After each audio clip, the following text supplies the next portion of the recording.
Assalamualaikum warahmatullahi wabarakatuh. Perkenalkan, nama saya Mei Syarawati Nur Hakim dengan NIM 21104111053 dari Fakultas Ilmu Sosial dan Ilmu Politik, Prodi Ilmu Komunikasi kelas B. Untuk memenuhi tugas ujian tengah semester mata kuliah bela negara, maka saya akan menjawab soal UTS sebagai berikut. Pertanyaan pertama adalah jelaskan secara singkat mata kuliah bela negara di UVNVJ.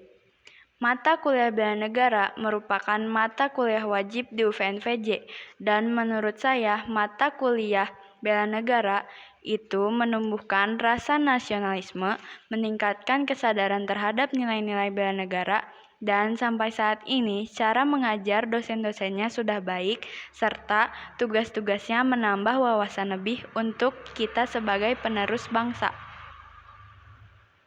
Pertanyaan kedua adalah bagaimana mengimplementasikan nilai-nilai bela negara dalam kehidupan sehari-hari? Menurut saya, ada beberapa cara, yaitu yang pertama, selalu cinta terhadap tanah air. Contohnya, tetap melestarikan kebudayaan daerah, misalnya mengajarkan lagu nasional maupun daerah kepada anak-anak sekitar rumah kita. Dan yang kedua yaitu menaati peraturan dimanapun kita berada. Seperti misalnya saat kita sedang berkendara, kita harus tetap menaati rambu-rambu lalu lintas. Dan yang ketiga yaitu selalu menjunjung tinggi nilai-nilai persatuan, seperti halnya tidak membeda-bedakan teman antara ras, suku, bangsa, dan negara. Dan yang terakhir yaitu menjadi warga negara yang aktif berkontribusi dalam kegiatan yang berguna bagi negara, seperti contohnya kita mengikuti kegiatan sosial untuk membantu warga negara kita yang kurang mampu. Pertanyaan ketiga adalah jelaskan 4 konsensus dasar negara. Yang pertama ada Pancasila. Pancasila merupakan ideologi dasar negara Indonesia. Nama Pancasila ini berasal dari 2 kata Sanskerta, yakni panca yang berarti 5 dan sila yang berarti prinsip atau asa. Adapun 5 prinsip utama yang menyusun Pancasila yaitu ketuhanan yang Maha Esa, kemanusiaan yang adil dan beradab, persatuan Indonesia, kerakyatan yang dipimpin oleh hikmat kebijaksanaan dalam permusyawaratan perwakilan, dan keadilan sosial bagi seluruh rakyat Indonesia. Yang kedua ada Undang-Undang Dasar 1945. Undang-Undang Dasar 1945 pertama kali disusun rancangannya pada tanggal 29 April 1945. Untuk membuat undang-undang ini, BPUPKI sengaja dibentuk. Kemudian, pada tanggal 22 Juni 1945, dibentuklah Panitia 9. Mereka diketahui merancang Piagam Jakarta yang kemudian menjadi naskah pembukaan Undang-Undang Dasar 1945. Dan pada tanggal 18 Agustus 1945, Panitia Persiapan Kemerdekaan Indonesia atau PPKI mengesahkan Undang-Undang 1945 sebagai Undang-Undang Dasar Republik Indonesia. Baru pada tanggal 29 Agustus 1945, Komite Nasional Indonesia Pusat atau KNIP mengukuhkan pengesahan Undang-Undang 1945. Yang ketiga ada NKRI. NKRI adalah singkatan dari Negara Kesatuan Republik Indonesia yang berdiri dari Sabang sampai Merauke.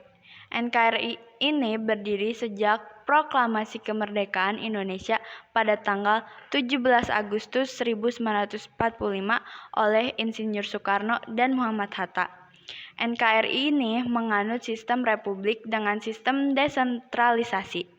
Hal itu sesuai dengan pasal 18 Undang-Undang Dasar 1945, di mana pemerintahan daerah boleh menjalankan otonomi seluas-luasnya di luar bidang pemerintahan. Yang terakhir ada Bhinneka Tunggal Ika. Bhinneka Tunggal Ika ini bukan hanya sekadar slogan, tetapi Bhinneka Tunggal Ika ini merupakan gambaran dari bangsa Indonesia. Adapun bina artinya pecah, ika artinya itu, tunggal artinya satu, sehingga Bhinneka Tunggal Ika berarti terpecah itu satu.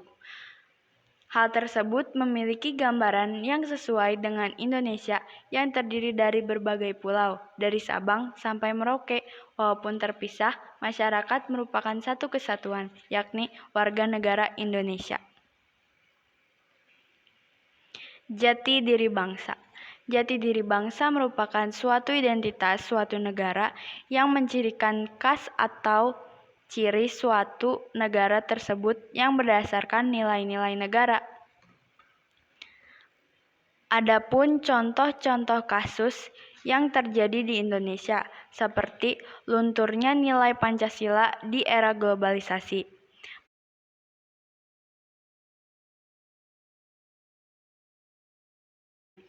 Pada era globalisasi saat ini, semua budaya, ideologi, maupun kebiasaan yang berasal dari luar Indonesia sangat mudah masuk dan mempengaruhi perilaku rakyat Indonesia. Hal ini yang menyebabkan jati diri bangsa kita mulai pudar dan masyarakat pun mulai banyak yang mengikuti budaya bangsa lain atau westernisasi.